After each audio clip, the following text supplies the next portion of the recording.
Hello, everybody. This week we talk with Kareesha Mohamed. She talks with us about circular economy. How is that different from the linear economy we live in, and what do these terms actually mean? Next to that, we also talk about living in different countries and cultures and Caribbean One TV. So enjoy this week's episode where we talk about circular and linear economy and all the cultural context.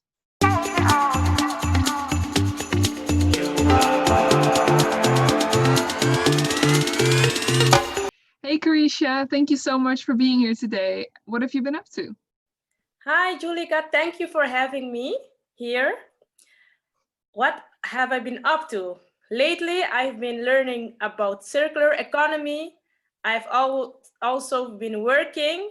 So there's a lot going on.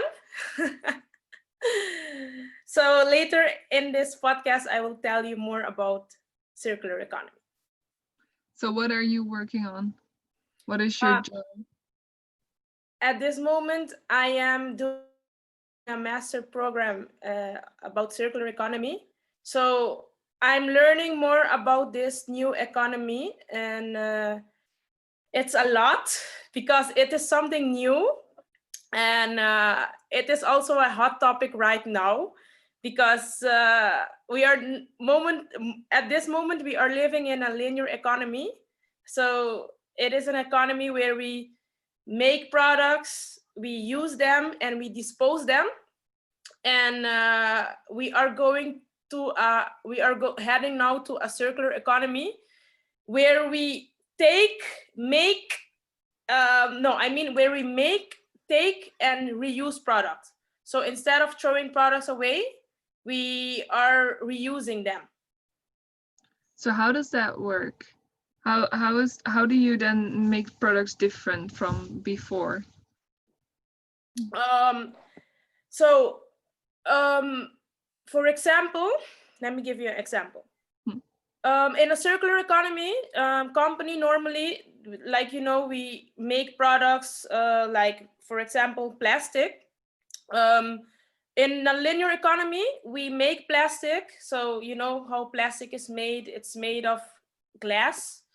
And in a circular economy, we are more focused on, instead of throwing this plastic away, we are looking at a new perspective that we can use plastic.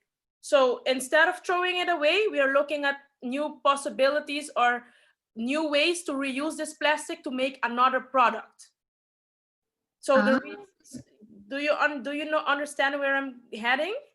So, but then how does that change like organizations or companies? Like, does that change the way they do business? Yes, it does.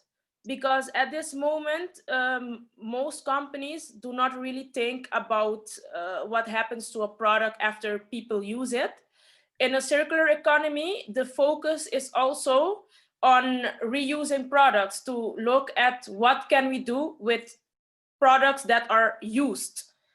Now, like I said before, in a linear economy, the focus is only on creating products. And in a circular economy, the focus shifts also to look at new ways to make use of a product that is already used. For example, I'm going to give you a simple example, like a phone. Most of us, when we see a new iPhone is coming up, we are really enthusiastic to buy the new phone. And we have our old phone, but companies at this moment do not look at possibilities to reuse the phones that we have. So for example, the old phones that we have, most of the phones stay in our homes, and we do not really take it back to the company so they can reuse the product or reuse certain materials in the phone. So in a circular economy, we are more focused on looking at ways to reuse certain materials in a phone or reuse the whole phone to make a new product. So that's the difference between the linear economy and the circular economy. So do companies actually like change into circular economy, or is it new companies who start circular from the get? You have companies that are changing to circular economy. They are changing their business model. And you have also new companies that starts with the circular economy concept. So you have two types of companies. And for example, let me think, for example, Philips. Philips is a company, you know, Philips, Lightning. Philips is also becoming more circular. Back then you could buy like light bulbs, and you could buy light bulbs, and at this moment Philips has a service that they rent the lights. So if you as a consumer wants to have lights in your home, you can rent it from Philips, and if something happens to the light, Philips come to your house and they repair it. In a linear economy, we throw away the lights and we buy a new one. And in a circular economy, the company focuses on also repairing the damaged goods. That is what Philips is doing at the moment. So it became from a product-oriented company to a more service-based company. That is also a concept of the circular economy. So why do you think this is important? I think it is important because at this moment we are really living in a materialistic world. For example, we are consuming too much, and on the long term, it has an effect on our global, on the earth. And a good example is climate change. At this moment, we are experiencing climate change, and it has to do with the energy that we are using when we are making products. When we use plastics, when we consume plastics, the amount of plastics that we consume is so much that it releases a lot of fossil fuels when we are making plastics. And when we use fossil fuels, it releases also pollution to the atmosphere, and on the long term it creates climate change. So to reduce the climate change and the impact that a linear economy has on the earth, we have to look at another way to use products so we do not pollute the earth. So pollution can have a really bad impact on our health and also on earth, and it also doesn't stimulate biodiversity. So, for example, when we are dealing with climate change, it also means that where it's supposed to be cold, we have animals that are really dependable on the weather to live. So when the climate is changing, it also creates a situation where animals are also dying because they are not getting the climate that they are used to. So on the long term, it has a really bad impact on the earth and also on animals and on our health. So that's why it's really important for us to change our mindset and the way how we use products so we can create a resilient economy that is very sustainable. So can any company become a circular company, or is it specific kinds of organizations? I think that any company can become circular, but for you to become circular, you have to understand the concept. So getting knowledge about this new economy is very important for companies to change. So it starts somewhere. I really believe that companies can become 100% circular, but you have to start somewhere. And it takes also a long time. So how did you get into this topic?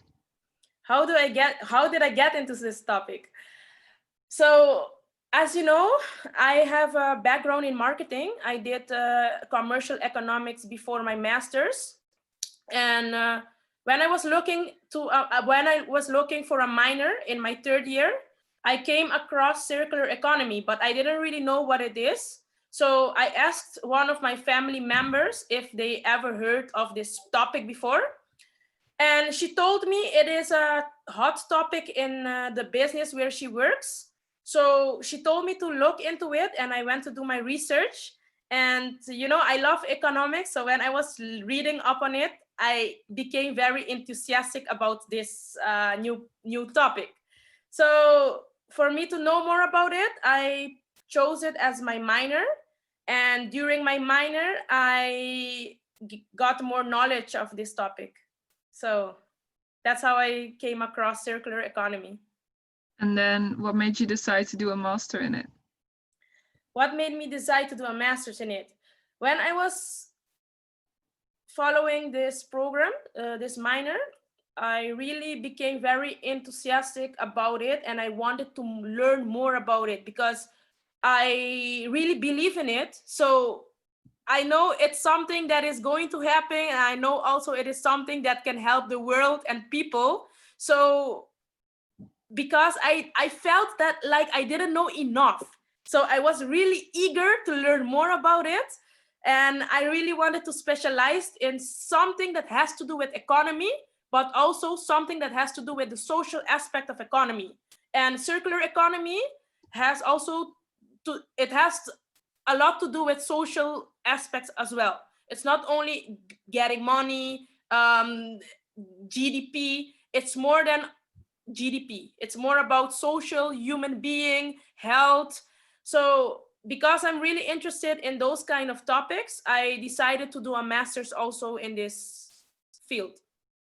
Cool. So have you used your knowledge outside of your studies to implement it somewhere or give advice? Yes, I try to influence people around me about this new topic. For example, my family and my friends. So I talk about it, and I also share a lot of it on LinkedIn. So my LinkedIn is full with information about this topic. I think people are really getting crazy with all the information that I'm sharing, but I know that I'm passionate about it, so that's important. Yeah. So you also talk to the government, like of Aruba about it, or? Yeah, so I was 7 months in Aruba, and during my stay in Aruba, I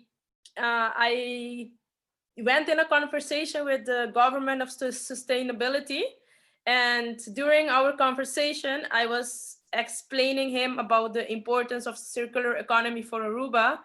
And it's also very important at this moment for Aruba to become more sustainable, because we are really dependable of tourism. So our GDP is for 80% dependable of tourism.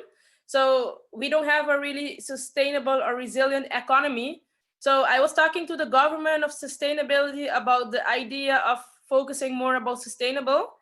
And it is a plan that Aruba also has at this moment. So while I was talking to him, he told me that he's going to put me in a task force to work on a project for Aruba to become more sustainable. So after the conversation with him, he connected me with some other people of Aruba to talk about the sustainable ideas for our island. Cool. So how does sustainability help the island with tourism? Yeah, so now, for example, now we are really dependable of tourism. So that's our GDP, 80% depend of tourism. And when Aruba focuses on becoming more sustainable, we are going to also, because we import a lot of products. Most of our products are imported. We do not make our own. We do not our own crops. We do not make our own food. So I think we import products of such as banana and fruits from Latin American countries.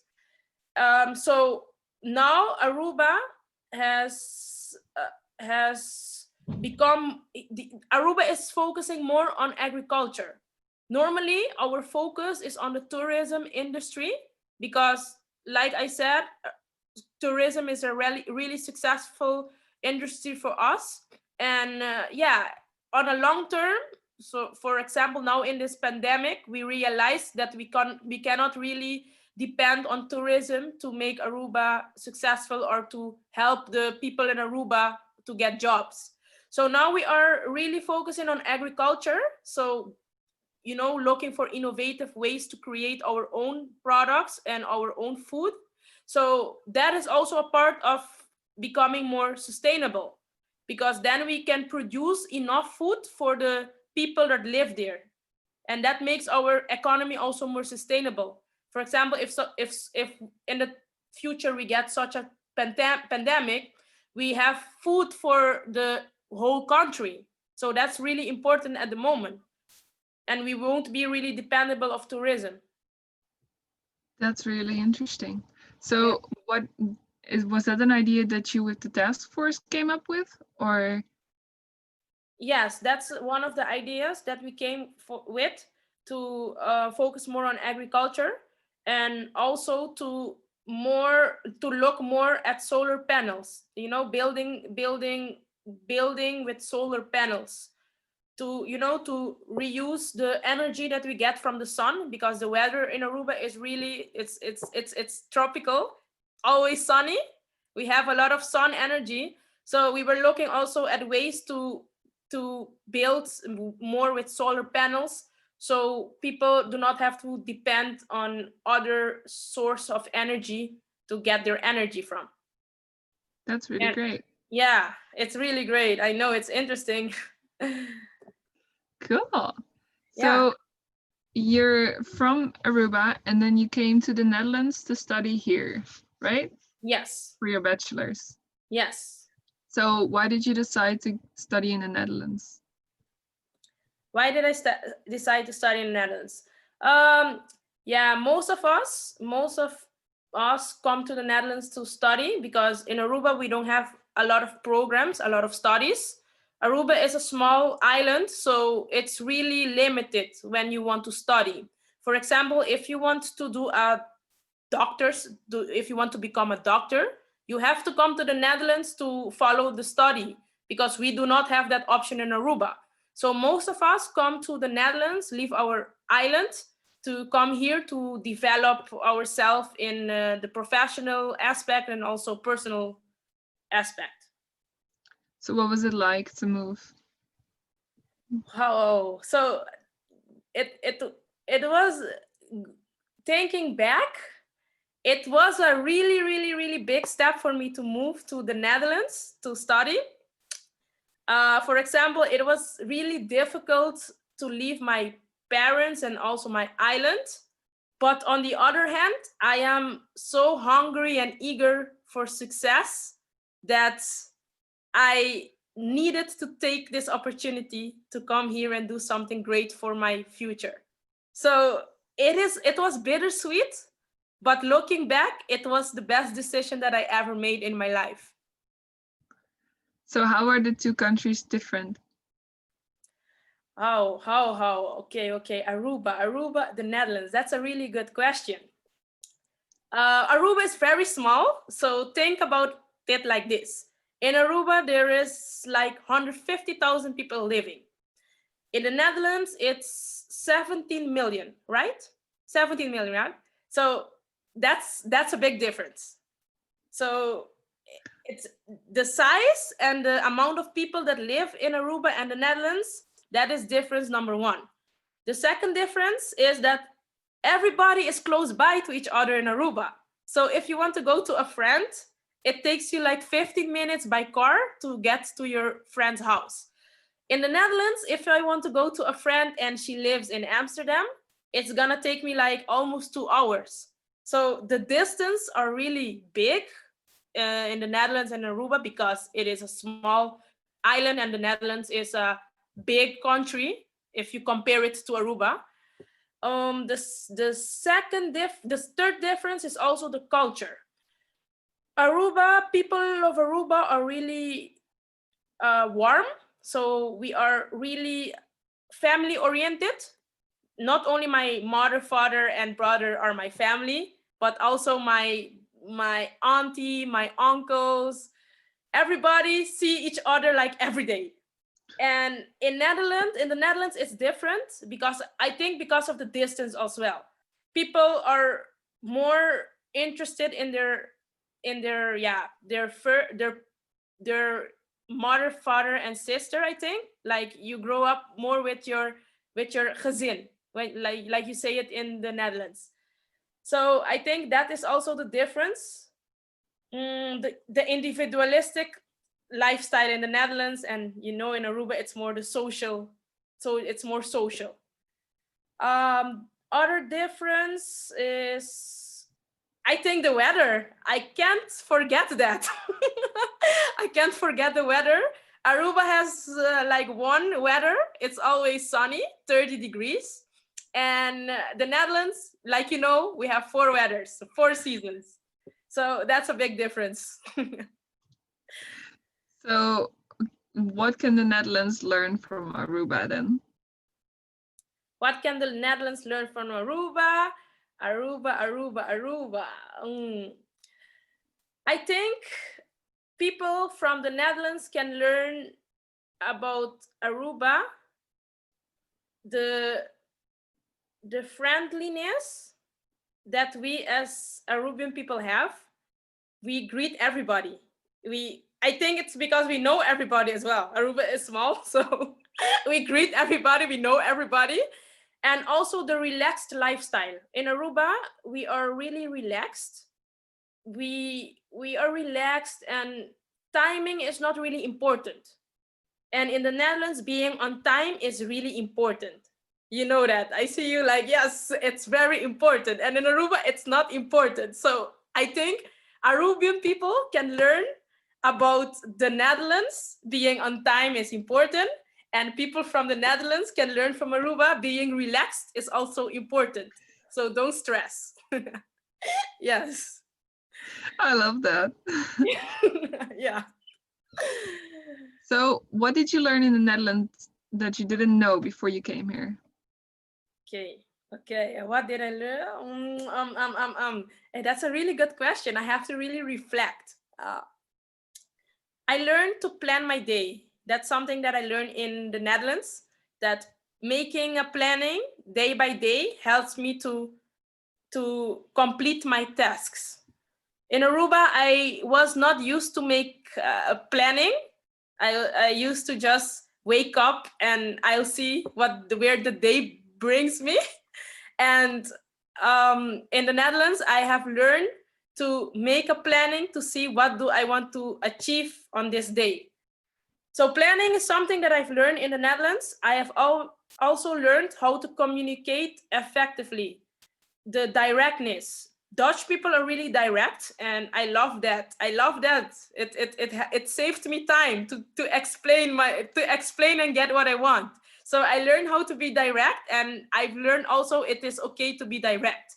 Back then, I used to feel bad about being direct, but now I feel good about being direct. So I've learned that in the Netherlands, and I've also learned I've learned a lot about myself, but that goes, yeah, very deep. I can talk for like 2 hours about what I've learned.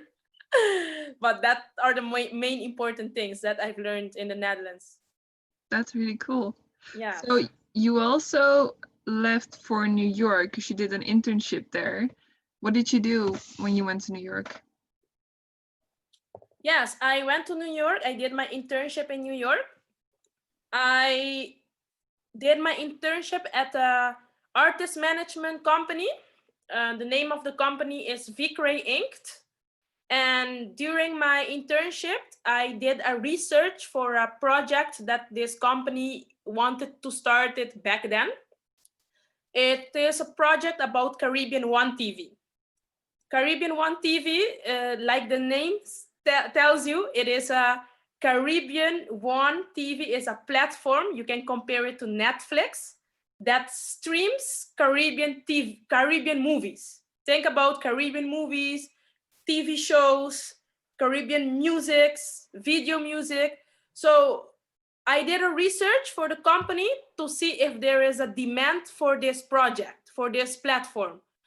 So I did a survey, and I spread the survey among people in the Netherlands, among people in Aruba, and also in the United Kingdom to see how many people are willing to stream Caribbean movies. So that is something that I did in New York. It was That's amazing. really cool. So did it happen? Did it become an actual platform? Yes, I heard that they released this platform last year in November. So 1 year ago, they have released it. So it is still an ongoing project. So they are trying now to get more people to register. And I'm also helping the owner of the platform to get more people in my network to register.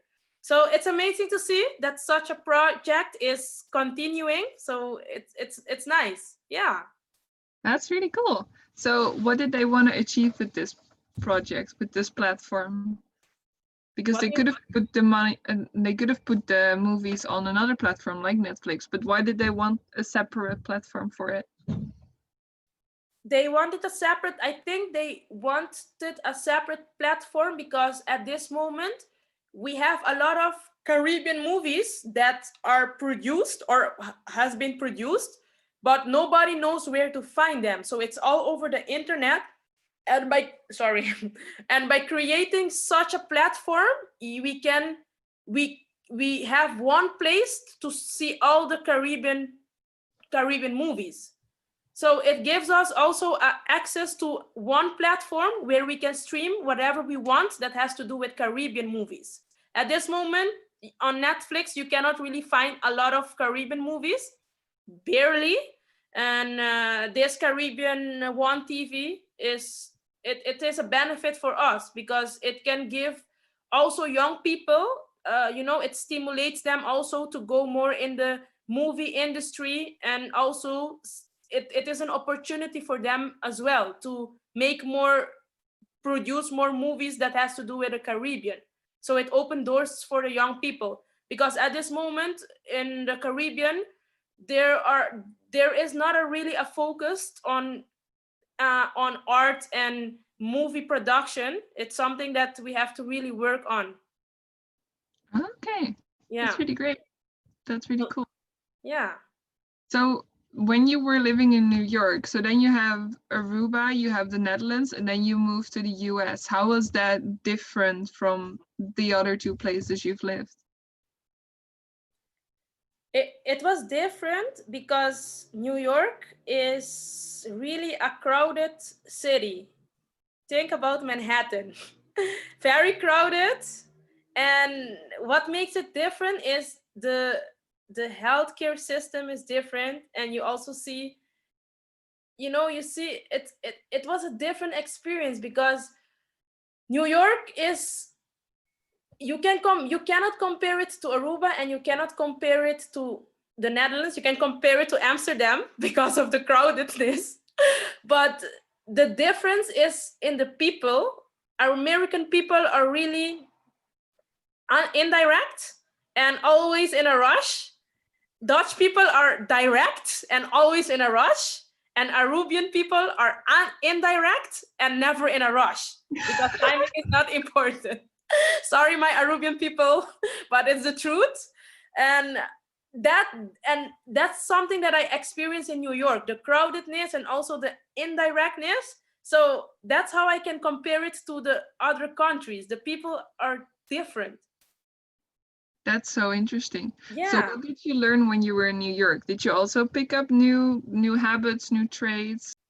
I think in New York, I became more self-aware about my own habits and also my own way of doing things. It was a moment for me to reflect because I was on my own there. I didn't have my friends, I didn't have my family in New York. So for me, it was really a self-reflection moment to analyze my own habits and also analyze what do I want to do in the future and why am I here? Because for me, it was an achievement as well because it was always my dream since I was a small kid to live in New York. And when I achieved that, I felt really happy. It was one of my happiest moments in my life to, live there and experience the lifestyle there. So for me, it was a moment to realize that you can make your dreams come true if you just work hard for it. So for me, it was a dream come true. I can't really explain how I felt because it was a feeling, but you can see it at my face that it was the happiest moment in my life. So So why New York? What was so special about New York growing up that you wanted to go there? I think it has to do with the high buildings that I always saw in the movies. It has to do with the high buildings and also the crowdedness of the city, because I'm a people person and I always saw a lot of people walking over the streets in New York. And as a kid, you see that and you really wonder how it would be to be across a lot of people. So I was dreaming about being in New York and making new friends, connecting to new people, talking to people, experiencing another culture. So for me as a kid, being really social or looking forward to become more social, it was amazing to, dream that and achieve that as well. So I was wondering, listening to this and then you switching from commercial economics to circular economy, was that a big change in the way they look at the economy and the people that you surround yourself with as well that think that way? I think it is a big change because I, in my commercial economics, I learn about economy and a lot about making money, about how can you help a company increase its profit, and also how can you influence people to buy a product. That is marketing. And the difference of circular economy and commercial economy is the social aspect and the care for human being. So the human being side is really, really important in a circular economy.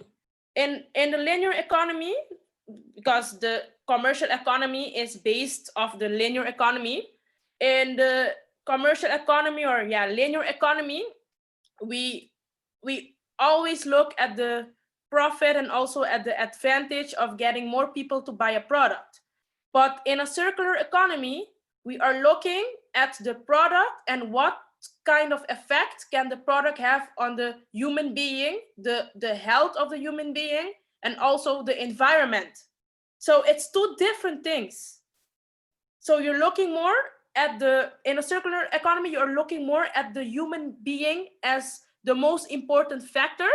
And in a commercial economy, you're looking at the human being helping you becoming more successful and increasing your profit. So it's two kind of mindset that you have. Oh, that's really interesting. It's really interesting. So that's also human psychology that you then learn. Yes, we are learning human psychology and also the well-being of humans to to maintain the well-being and to focus on the well-being. It's a shift in mindset. So did it shift your mindset as well? Yes, for How? sure. How it shift my mindset in a way that I'm more focused on how people feel and less about how people feel about buying a product or having status, but more of how people feel about certain things, about certain way, their mindset of what do they want to achieve. So the more emotional part of human being, for example, how do you feel working at this company? What is something that you really want to achieve? So the more intellectual part as well. Because in a circular economy, we are not only looking about the finance of a company, but we are also looking at the intellectual part of the human being. Are you satisfied in your job? Do you want to get more training? Do you want to become a certain do you want to get a certain status in the company? So we are looking more at the human aspect and also the natural aspect about the environment. How does this company help the environment to become better? So it's really broad, and it's something that we're not really used to. We are only used to buying a product, using the product, and the product maybe solves a problem. But in a circular economy, we are more focused on solving social problems. Think about poverty. Think about having good quality water. So it What do you goes mean? How does it solve for, like, how could it solve for poverty? how can it solve poverty? For example, in a circular economy, there is no waste, right? At this moment, we are creating a lot of waste. Before I did this study, I created a lot of waste because of food waste. When I make food, I throw away the food that I don't eat anymore. But in a circular economy, we are looking at possibilities to reuse food that we normally throw away. And that is something that we are not doing at this moment. We are not thinking about people that doesn't have food. We are only thinking about throwing food away, and yeah, it solves problem for us. But in a circular economy, we are looking more at possibilities to reuse food. It sounds really crazy, but it's possible to reuse food so other people can also have access to food. Okay. And and that how does and it work that can with solve water? poverty and also people that are starving. Interesting. So how does that work with water then? Water, quality of water. Like, we have water pollution. For example, in Africa, there are some places in the world that doesn't have access to great quality of water, and it has to do with things that we normally throw away. In Africa, they do not really throw, and not everywhere, but some places in Africa, they throw things on the ground, and these things come in the water. So they come in the water, and that has an effect, and it also creates polluted water. And like, you have to filter water to make good water, and in these places they do not have the technology to make good water or to create quality water. So waste creates bad quality of water. So in a circular economy, we do not have waste. Like I said before, it's an economy where we reuse waste, and that on long term it has a good effect on the water that we drink. And so there are ideas and options for every topic that we work with or that we try to solve in circular economy, or is it related to certain topics? I think there is more ideas, but we have to get there. We still have to get there. It's still in its development process. Okay. Yes. So another topic is that you speak 4 languages, right? Yes. You speak Dutch, English, Spanish, and Papiamento. Yes. So what are the benefits of speaking so many languages? The benefits of speaking 4 languages is the fact that I can communicate wherever I go. I think, I hope. Now, for example, speaking 4 languages gives me the privilege to communicate when I travel, because I love to travel. So if I go to a Latin American country, it's possible for me to communicate so I can get what I want to get, or people understand me. So I think that's the benefit of speaking different languages, so you can communicate effectively. So how are Spanish, English, and Dutch different? Is it easy to keep them separate when you have to switch a lot, or how does that work? It's very difficult to switch. For example, I'm really used to speak Dutch, and I have to do this podcast now in English, and I feel that my English is not really so perfect at this moment because I haven't spoken right. I haven't spoken English for a while, so my brain has to process the information so I can speak it well. So it takes time to get used to it back. And Spanish, for example, Spanish is a language that I do not speak often. So if I have a Spanish person in front of me right now, I really have to, it costs me more energy to speak that language. So switching up is not really easy. It's difficult because I have to think and speak in different languages. Because I think in Papiamento, for example, if I want to say something in Dutch, I have to think about what I want to say in Papiamento, and then transform it to Dutch. That's not a really easy thing to do, but it's possible. And then how does that work with English? Do you translate it from Dutch to English or? Yes, I translate it from Dutch to English. Yes, I do that as well. I feel like Papiamento is the first language that I speak. I can speak Papiamento very good. And after that, I think Dutch is the best language. It is the second best language that I can speak. And third is English, and fourth is Spanish. Spanish and Papiamento is, you can compare them a little bit.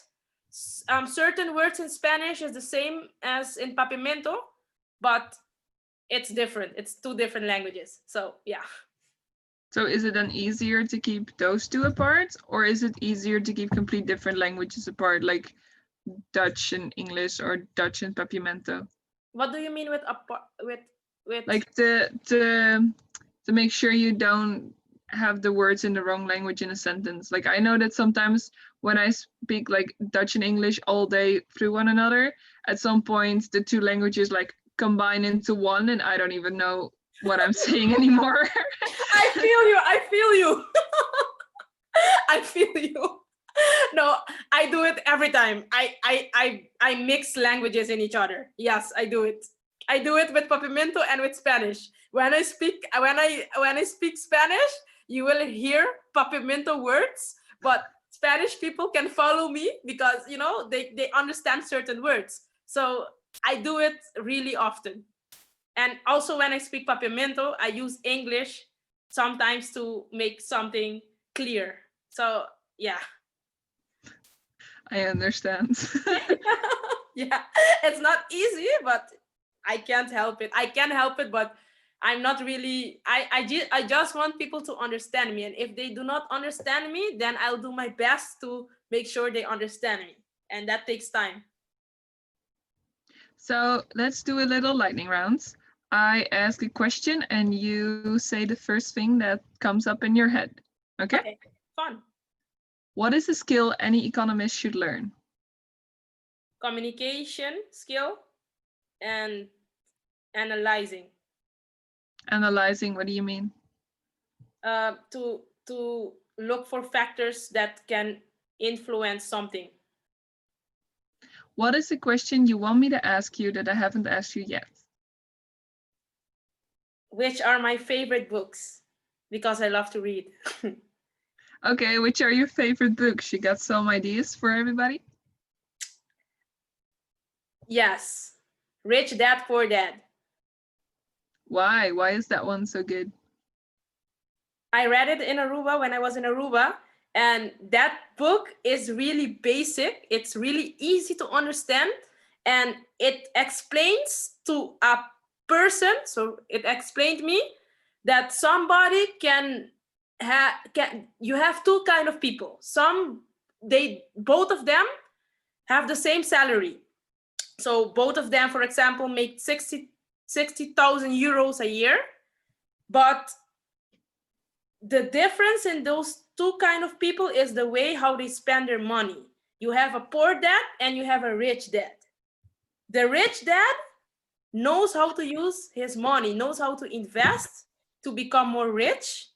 And you have the poor dad that always is making excuse why he doesn't have money, and it has to do in his discipline about how he uses money, how he spends money. So it's two different perspectives. So I love this book. So did you learn anything from it that you now apply to your life? Yes, yes, I did. I learned about reflect. If I feel that I'm broke, I need to reflect and go in my spending behavior to see why am I broke? What did I buy that is not necessary? So I learned about the perspective, the way that I spend my money, the importance of buying important goods and things that you really need and things that you don't need. Okay, that's a pretty good lesson. Yes, they don't teach that. They don't teach you that in school. So that's why I love that book. It is really simple and it's something that I can learn, for forever. I can take this for forever, this information, this knowledge. So, where can people find the things you're most enthusiastic about if they want to learn more? They can follow me on my LinkedIn page. If you are somebody that wants to know more about circular economy and what I'm up to, follow me on LinkedIn and I'll tell you more. Amazing. So, what are your long-term plans for circular economy? My long-term plans are really simple. I really want to be an advisor and an influencer on this area. I want to help company become more sustainable by spreading my knowledge and giving the information, the knowledge that I have. Take it with me and share it with people. I think that's the first step to transition to a circular economy. Make sure people know what is a circular economy and which mindset do I have to become a more circular person, more sustainable person. I think that's the first step, and I really want to start doing that, and I'm already doing that by doing this podcast. So I'm very grateful for this moment. So, where do you see the economy going in the future? What does the future economy look like to you? The future economy looks to me like economy that is more focused on human being and less on the capitalism, less on money making money, but more about putting the human being as the center, in the center. That's I think more company are realizing how important it is to have good employees that are happy, employees that are satisfied. I think that's where the economy is heading, to make sure people are happy at their job, people are satisfied, and also the environment is also taking into account. That's where the economy is going, and businesses are also becoming more aware of the importance of diversification. That means hiring people with different background, different culture, also the gender inequality. People are more focused on having women in the top position. So that is also a part of the circular economy.